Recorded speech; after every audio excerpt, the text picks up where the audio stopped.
The video you are about to watch is from an old woodworking magazine that I published during the years of 2003 to approximately 2006. This was a very unique magazine. It was purely video content and it was distributed on DVDs. The magazine ran for approximately 3.5 years, and then due to financial concerns, we simply had to terminate the magazine. We moved on to other things over the last roughly 15 years. However, there has been a request to resurrect this content, so I've gone through the trouble to get the equipment, the products, everything I needed in order to bring this content back to life to share with everyone. Here on this YouTube channel, we'll be putting up approximately 100 to 120 of the original stories that appeared in that magazine. The magazine was called Woodworking at Home Magazine, and it was truly one of a kind in the world. I really hope you enjoy these videos, and please tell your friends about them.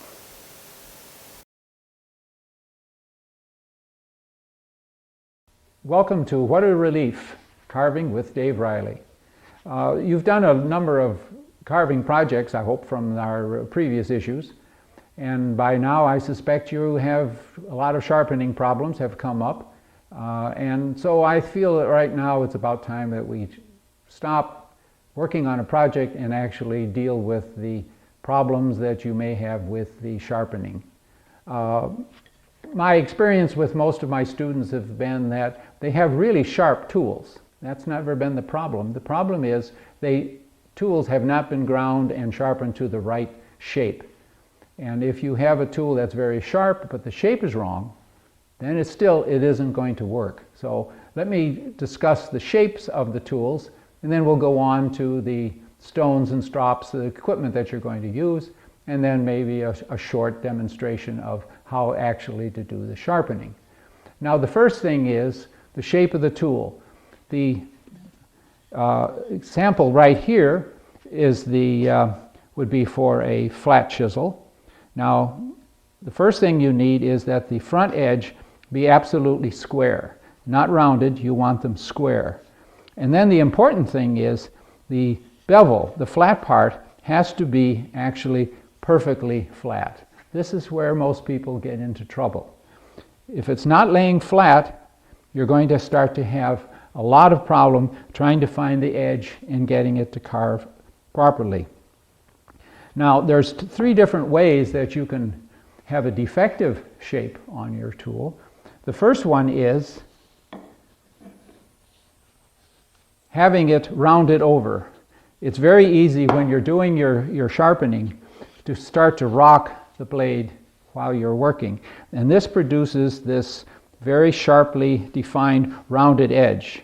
As you can see here, this is quite exaggerated, but this is typical of what would happen. Now, when you're trying to do your carving with this rounded edge, you don't know where your cutting edge is. You have to keep rocking it, trying to find where it is. Rather, if you're on the perfectly good flat, now you ride that bevel, and with just the slightest lift, it'll start cutting. So that's one of the most common problems, is this rounding off. And this comes from rocking the tool while you're doing the sharpening. If you're using a grinder, and I really don't recommend using a grinder, I think they're probably a lethal weapon as far as your tools are concerned, because they're ordinary high carbon steel. They're not high speed steel, so it's very easy to overheat them. But even if your technique is really very good, you still are going to end up with a hollow grind, such as this, again, rather exaggerated. And what happens in this case is that the front edge where you're sharp will cut, but you're riding back on the heel. So you're pivoting back here, and you don't have the control that you should have. So this is the second form of defect that you can have in your tool. It may be sharp, but it doesn't seem to be cutting, or it's digging in. It's not riding on this nice flat bevel as you should have. Another defect is from the stropping. You have the edge slightly rounded. This is flat, as it should be. Everything is working well.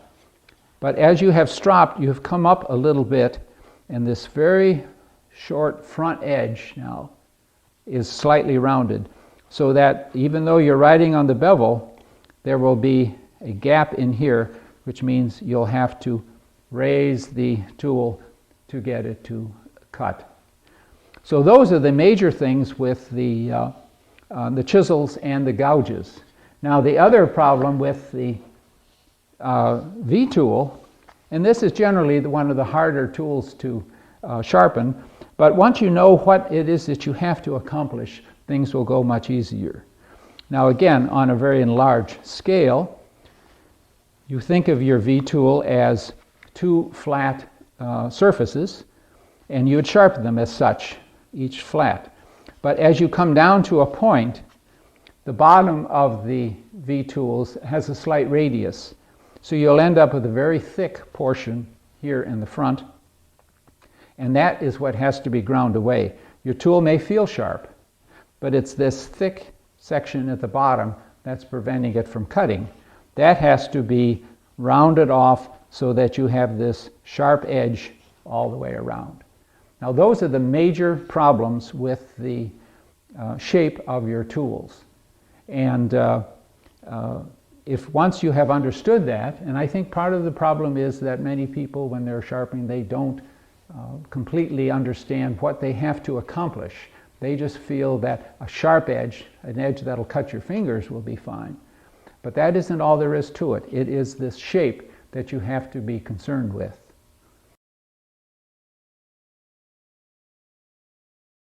Now the materials that you're going to be needing, there's all types out there. I have a whole array here. I have oil stones, ceramic stones, diamond plate, slip stones, strops, combination stones, and so on. And these are the types of material that you're going to be using. Now looking at the different stones and such, this is the old traditional oil stone. This is referred to as an India stone, which is a fairly fine grit.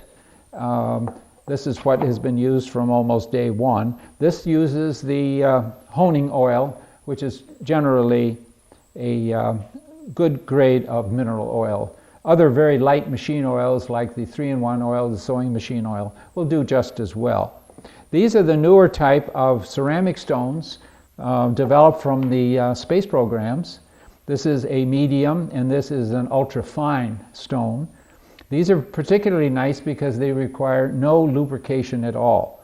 You use them dry, and then when the debris builds up on the surface from your sharpening, just put them under running water, a little scouring powder and a scouring pad, wash them off, and you'll restore them to a like new condition. This is a diamond plate, diamond stone, as you might call it. These are very popular. Again, they don't require oil, but water is a good lubricant for this. Here's a diamond plate. This is an oil slipstone. Now these are slipstones have various shapes in them. This is what we've referred to as a multiform. It has the bevel, it has rounded edge of different radiuses. This is for doing the inside and detail work on your gouges. This is a very small slipstone in ceramic. This is for much smaller tools, much finer work.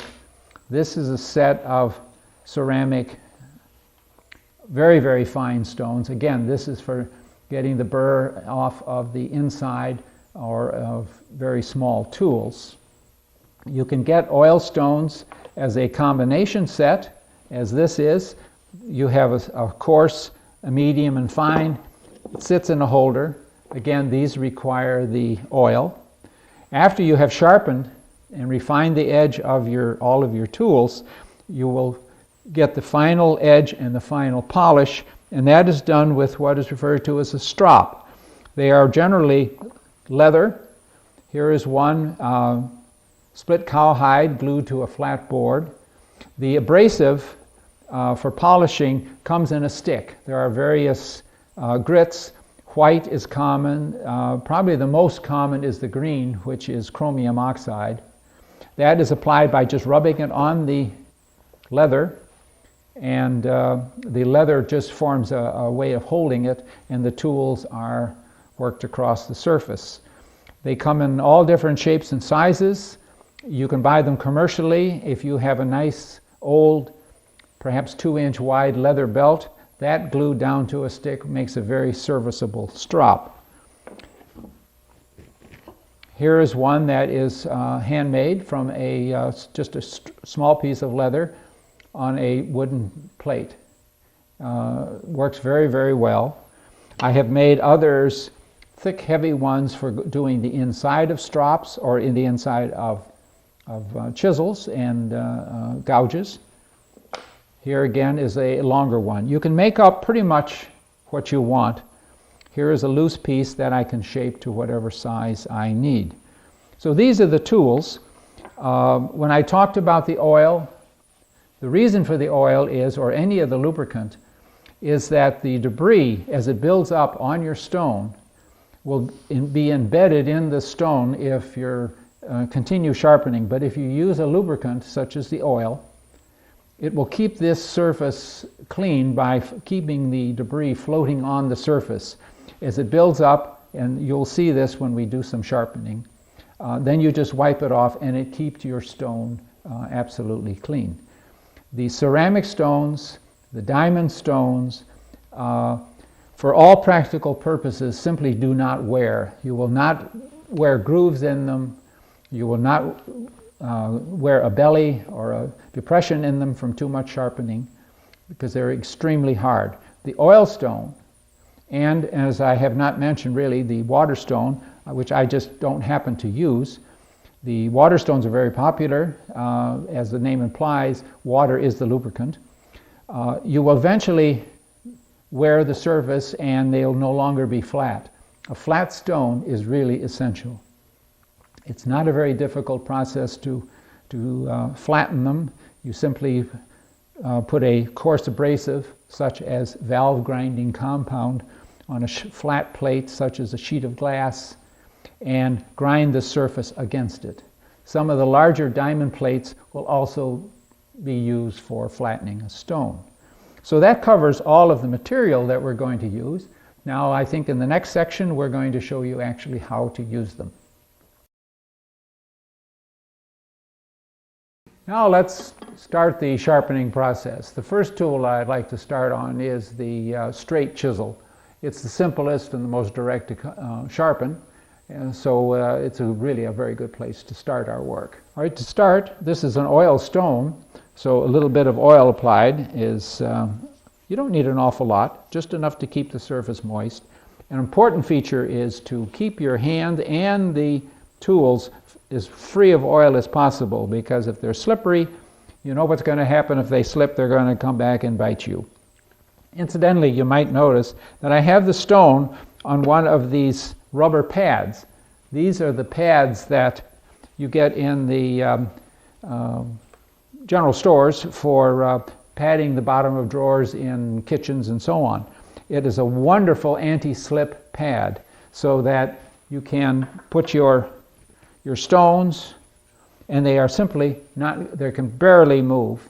Also, they're wonderful for holding things down for sanding and for routing. They're a wonderful thing to have in the shop. Now, the first thing we want to recall is that the front of the tool should be perfectly straight across, and the bevel should be perfectly flat, and that's what we're trying to get. Now, if you have to do an extensive reshaping of the tool, this is what I would refer to as grinding, setting the proper angle. Now, the question is, what is the proper angle? Now, when you're working and you hold your tool as you're going to be carving, and there's enough clearance so that your knuckles clear the surface, that will come out to be approximately the correct angle, 15 to 20 degrees. Now, when you get a tool from the manufacturer, don't expect that this bevel is the correct one for you. Consider your tools as a work in progress. There's nothing that says that you can't change this angle, this bevel, to suit yourself. Many manufacturers put on a very crude bevel, because they assume that you're going to set this bevel to the way that you want. But generally, a good way to start is hold the tool in a natural way for carving and establish that as your bevel angle, and you'll be just about right. Now, we talked about the defects, the rounding over or the rounding the edge or getting a completely rounded bevel. And to avoid that is you lay it perfectly smooth on the stone and be very careful that you're not rocking it as you do your work. Now on a straight tool, you just go straight back and forth. Try not to rock it. Use as much of the stone as you can so that you distribute the wear evenly over the stone, and then occasionally stop, clean it, and check the bevel. Now it may be hard to see here, but I have a uniform grinding over the entire surface of the bevel, which tells me that I've been writing on the bevel correctly. Now what I find in many students is that they're doing all of this properly, but they simply have not gone far enough.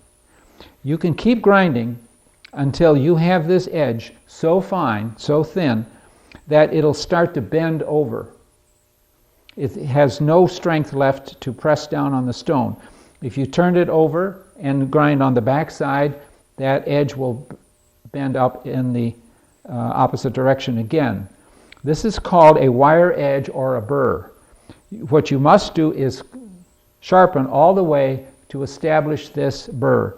And you can feel it by rubbing it, and you'll feel a little dragging.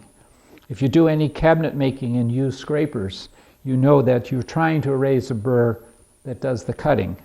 Now, I can feel that I'm almost there.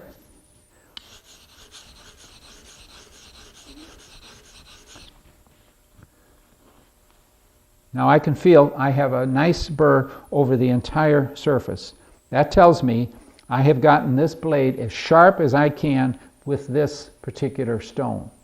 So the object now is to move to the next size stone, clean all the debris off so that your stone stays clean, and you can replace it now with my fine stone. This being a ceramic stone, I won't have to use any oil. If it was an oil stone, of course, you would use the oil. And then again, since I'm holding it at the angle, the natural angle that I like to carve at, I can continue my sharpening. I just hold a little pressure here with my case, my left hand, and I hold the handle pretty much the way I hold it when I'm actually doing my carving.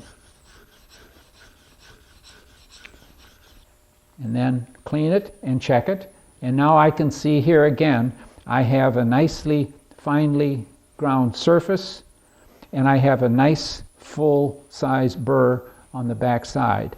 I can remove part of that by just a little touch-up on the back, but what I've resulted in doing, I have rolled the burr up in this direction. Now the burr is going to be taken off with the strop.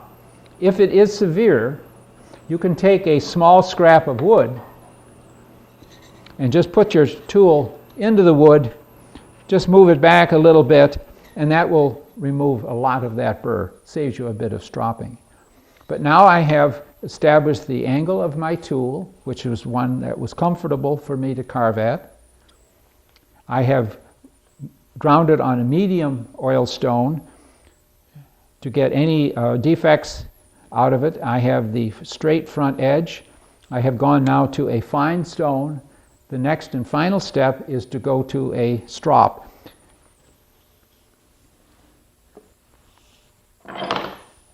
Now a strop, as I mentioned before, is simply a piece of leather with a grinding or polishing compound in it. The most popular is the green, which is chromium oxide. It's simply the abrasive cast in a block of wax. This is applied to the stone or to your strop just by rubbing it across to leave some on the strop. And now, again, positioning your tool in where it's comfortable for you carving, you'll be on that angle and come just straight back. And this will remove that burr. it will also polish the edge. Now there's a reason for the polishing. A highly polished blade will slide through the wood much easier than a very coarse, rough one. You'll do both sides. Now, I hate to tell you this, but now you are starting to spoil this blade. It's inevitable, and I'll show you what is actually happening here. The leather on the strop is soft in relativeness to the steel in the blade. So, as you are going across the leather, you are actually pushing down on the leather, and the result is the leather is flowing up over the cutting edge of your tool. Now, to demonstrate that, I have this piece of sponge rubber, which we will pretend is the leather, and I have here what would simulate your blade. Now, if you look closely, you can see as I go down into this sponge, the sponge is actually flowing up over the front edge of the tool, and it is rounding it. And that's what you don't want. There's nothing you can do about it. It's just part of the system. So even if you do everything correctly, eventually you will have to go back on a sharpening stone to flatten out this bevel to eliminate that rounded tip. So what this tells you is try to minimize the amount of stropping. Don't continuously strop. Just a few strokes is more than adequate to refine the edge and polish it. As you feel it beginning to deteriorate through the normal work, just a few strokes will bring it right back up until eventually this is rounded and you will have to repeat your sharpening process.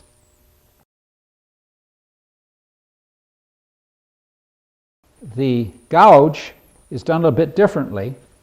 The principle is the same. If it has to be reshaped by grinding to get the correct bevel, you would do that first. Then you will go to your first medium sharpening stone, establishing the bevel by holding it at a comfortable angle, the angle that you're normally going to be carving at. But instead of going straight back and forth as you do with a gouge or with a chisel, you will rock it to follow the curve of the tool. Now, if you have problems trying to hit the correct angle of your bevel, there's a little trick. If you take a marking pen and just color the entire bevel, this is when you first start. Eventually you'll find that you'll get on the bevel almost immediately. And then just put it on the bevel. I'll exaggerate this a little bit to show you the effect. You can see where I have ground away the front surface and there's still darkening in the back. That means I'm way over on the edge. I'm not flat on the bevel.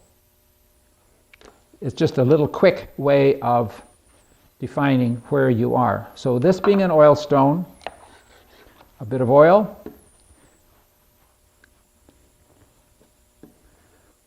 and now you just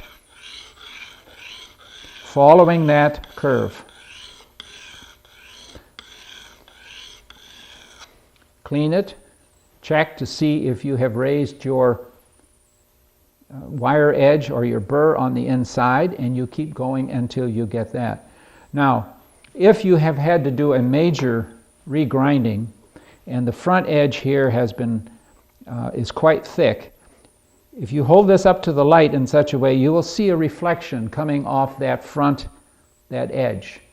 That's telling you that front is flat, it's reflecting light. A very sharp edge does not reflect light. So you will keep going until you see that shiny surface getting thinner and thinner until it disappears entirely. Then you will know that you have your edge absolutely sharp. If you find that it's a little bit remaining on one side and there's no reflection on the other, you simply put a little more pressure on that side, and that will speed up the sharpening on that corner and brings everything together. So again, it's this, you follow the curve. Now if you have a deep curved tool, here is a number 8, you simply have to do even more. If you get to a number 11 or a number 12 or a number 11, which is a very deep tool, then there's even more wrist action. But you simply have to follow evenly the curve of the tool that you're sharpening. When this has been done to the point where there's a burr edge, then it's a matter of going to your finer stone, keeping things nice and clean, that's important here, and doing that stone until you have an even, smoothly ground surface down in here.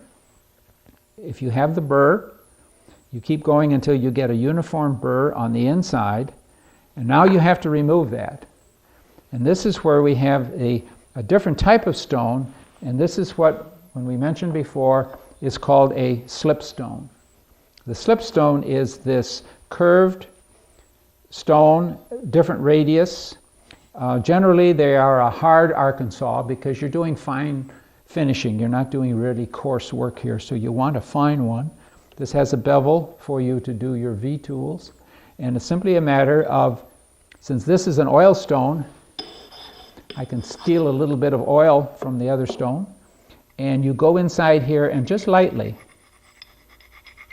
this will help to take off that burr on the inside of your stone. In some cases you can do a little tuning up on the outside. This is a very useful tool, but generally the curved areas are for the inside. Now that it's all finished, it's time to test the stone. Taking a piece of scrap material. Now, one thing to remember is that even a tool that is fairly sharp will cut pretty well going with the grain. The real test is, does your tool cut well across grain? So test them always across the grain, not with the grain, and this will be the true test. So here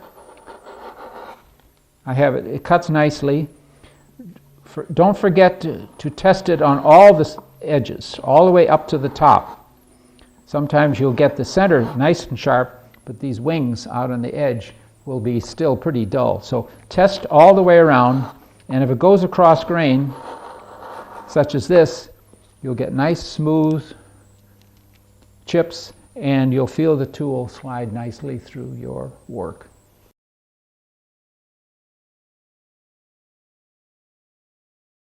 Now the last tool of the full-size mallet tools that we're going to discuss today is the V-tool. Now this is the one that gives people the most trouble. And yes, it is a bit of a challenge, but once you understand what it is you have to accomplish, then things seem to take care of themselves, and it isn't quite as difficult at all as it seemed to be. The first thing to remember is that this is essentially two flat chisels that come to a joint at the bottom. My wooden model here shows that. This is one flat surface. Here is the other flat surface. And the most chisels, the European style certainly, have a small radius at the bottom of the apex here of this V. And now that's the thing that we have to pay close attention to. But the initial sharpening is done considering it as a flat, two flat chisels. And they are done just as you do your straight chisels, laying them flat on the tool, following the correct angle that you have established, and doing your grinding, turning it over, and doing your sharpening. Now, it's important that both sides of the tool be identical in their size. Many tools come, ones generally of poorer quality, where each side of the tool, one is thin and one is thick. So you're going to end up with a bevel on one side that comes way back on the thick one, and it's only going to come back a short way on the thin one. That's a sign of a fairly poor quality tool. Now that doesn't mean if you have that you have to throw it away and go out and get another one. If the steel in it is satisfactory, that's something that you can live with, but it is not the correct, and it does make sharpening it a little bit more difficult. But once that has been sharpened, just as you have done your straight chisels, down to the point where you have this burr, again, you want it straight in the front. There are three different schools of thought on V-tools. Some have the heel, or the keel here, leading. It comes out this way. Others have the top of the sides leading. Generally, you want them square. You can experiment with the others too. They're a little more specialized. But for the time being, we're going to assume this is cut off perfectly square. So now that I have the tool sharpened, I have gone to my fine edged, or my fine stone, and I have that all sharpened. Everything is nice and sharp. I will then take my slipstone, and I will have to go inside. This is why we have this beveled stone. We go inside to take that burr off on the inside. And you will have a nice sharp tool which will not cut through wood, because, as we've mentioned before, what you have produced now is these two straight sides, and they have come to a point. And you will have here a thickened area because of this radius inside that is completely dull. This cuts, but you'll not be able to get through the wood with this area here left unattended to. What has to be done is this area now has to be rounded and sharpened to match the curve that is on the inside of your tool. This is what people very frequently forget to do and then wonder why their tool won't cut. This area here is many times referred to as the keel.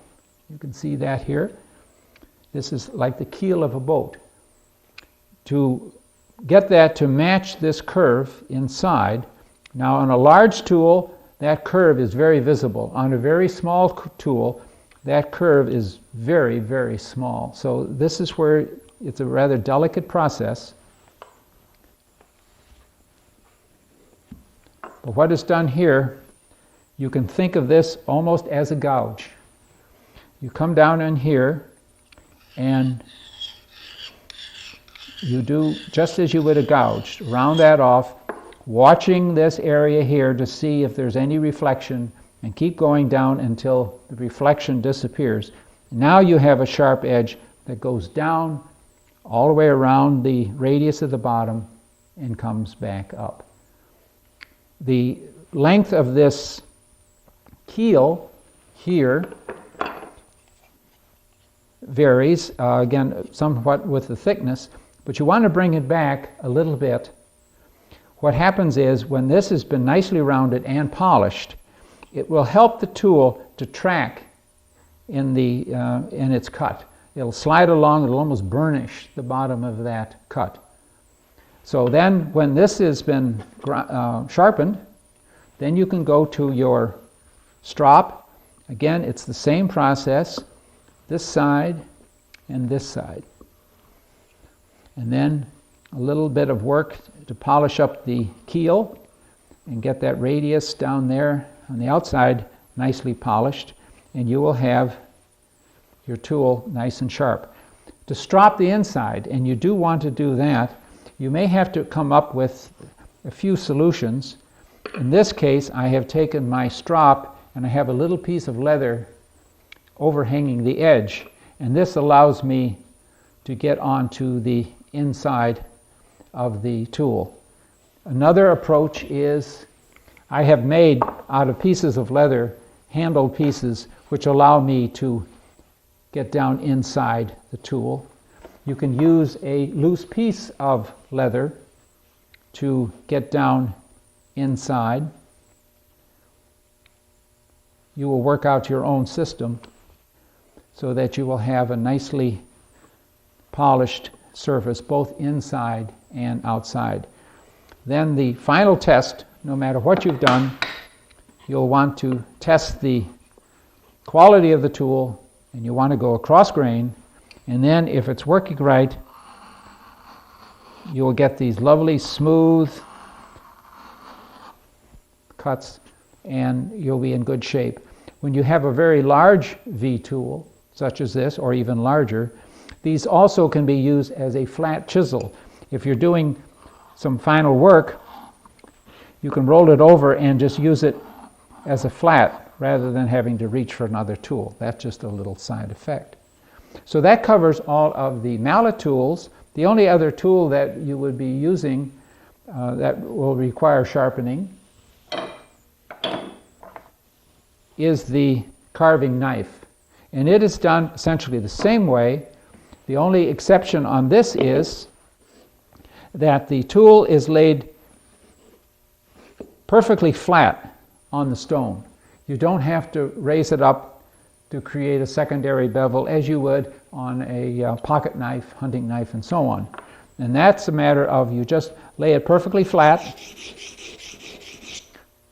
turn it over, doing the same process, working at it until you feel this burr edge starting to come up. You would go to a fine stone, and then you can go to your strop. You can use a large one, which is this, and again, it doesn't take many strokes to develop that nice edge. Be careful not to raise it up as you finish your stroke. You'll simply be grinding off the edge. So you want to just a few strokes, and then you will have a tool that just cuts beautifully. And that's all there is to the secrets of the sharpening your carving tools.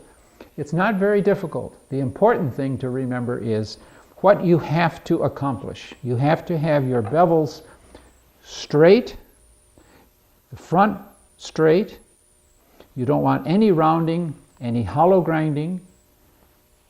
Rounding over the edge after stropping eventually will have to be removed.